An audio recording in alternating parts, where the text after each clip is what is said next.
I come from Lebanon, and I believe that running can change the world. I know what I have just said is simply not obvious.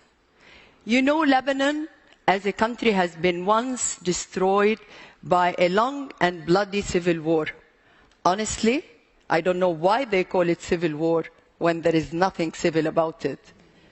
With Syria to the north, Israel and Palestine to the south, and our government, even up till this moment, is still fragmented and unstable.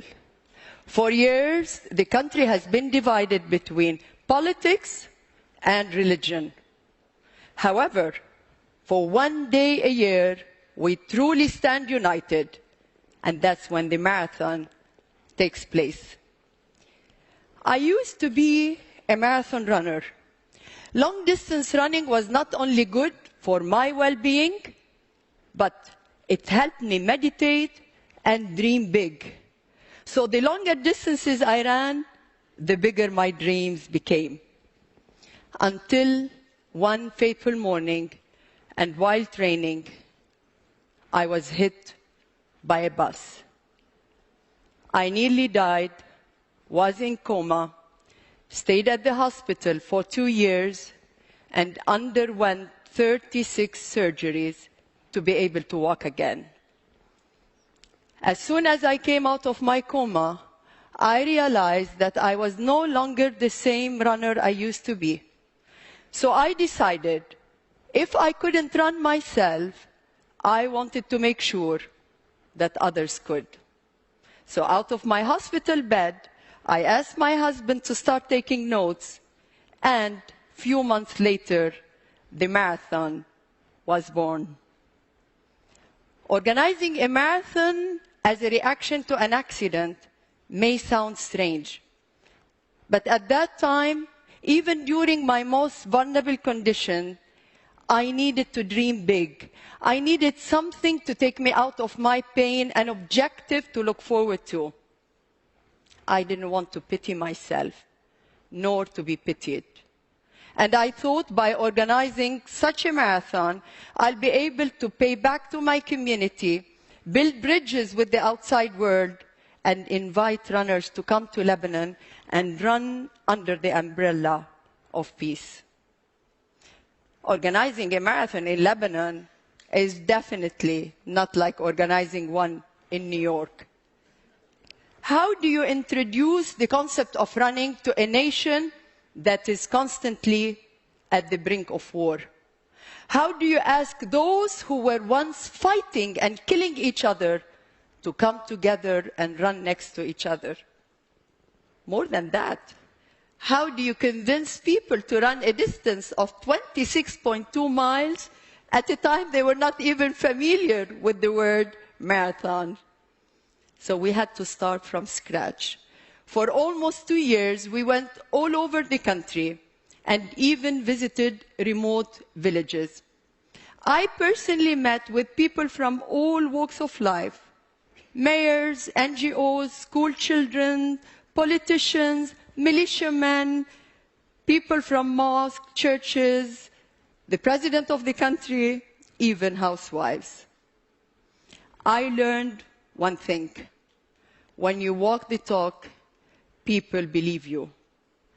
Many were touched by my personal story, and they shared their stories in return. It was honesty and transparency that brought us together. We spoke one common language to each other, and that was from one human to another. Once that trust was built, everybody wanted to be part of the marathon to show the world the true color of Lebanon and the Lebanese and their desire to live in peace and harmony. In October 2003, over 6,000 runners from 49 different nationalities came to the start line, all determined. And when the gunfire went off, this time it was a signal to run in harmony for a change. The marathon grew, so did our political problems. But for every disaster we had, the marathon found ways to bring people together. In 2005, our Prime Minister was assassinated, and the country came to a complete standstill. So we organized a 5-kilometer United We Run campaign. Over 60,000 people came to the start line, all wearing white T-shirts with no political slogans. That was a turning point for the marathon, where people started looking at it as a platform for peace and unity. Between 2006 up to 2009, our country, Lebanon, went through unstable years. Invasions and more assassinations that brought us close to a civil war. The country was divided again, so much that our parliament resigned. We had no president for a year and no prime minister. But we did have a marathon.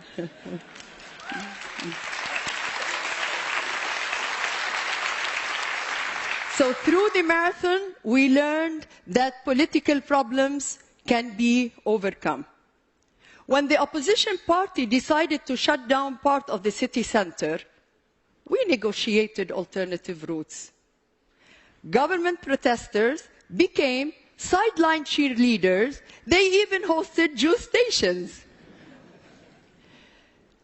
You know, the marathon has really become one of its kind. It gained credibility from both the Lebanese and the international community. Last November 2012, over 33,000 runners from 85 different nationalities came to the start line, but this time they challenged a very stormy and rainy weather. The streets were flooded, but people didn't want to miss on the opportunity of being part of such a national day. BMA has expanded. We include everyone, the young, the elderly, the disabled, the mentally challenged, the blind, the elite, the amateur runners, even moms with their babies. Themes have included runs for the environment, breast cancer, for the love of Lebanon, for peace, or just simply to run. The first annual all-women's and girls' race for empowerment, which is one of its kind in the region, has just taken place only a few weeks ago with 4,512 women, including the First Lady. And this is only the beginning. Thank you. BMA has supported charities and volunteers who have helped reshape Lebanon, raising funds for their causes and encouraging others to give. The culture of giving and doing good has become contagious. Stereotypes have been broken. Change makers and future leaders have been created. I believe these are the building blocks for future peace. BMA has become such a respected event in the region that government officials in the region like Iraq, Egypt, and Syria have asked the organization to help them structure a similar sporting event. We are now one of the largest running events in the Middle East, but most importantly, it is a platform for hope and cooperation in an ever fragile and unstable part of the world. From Boston to Beirut, we stand as one.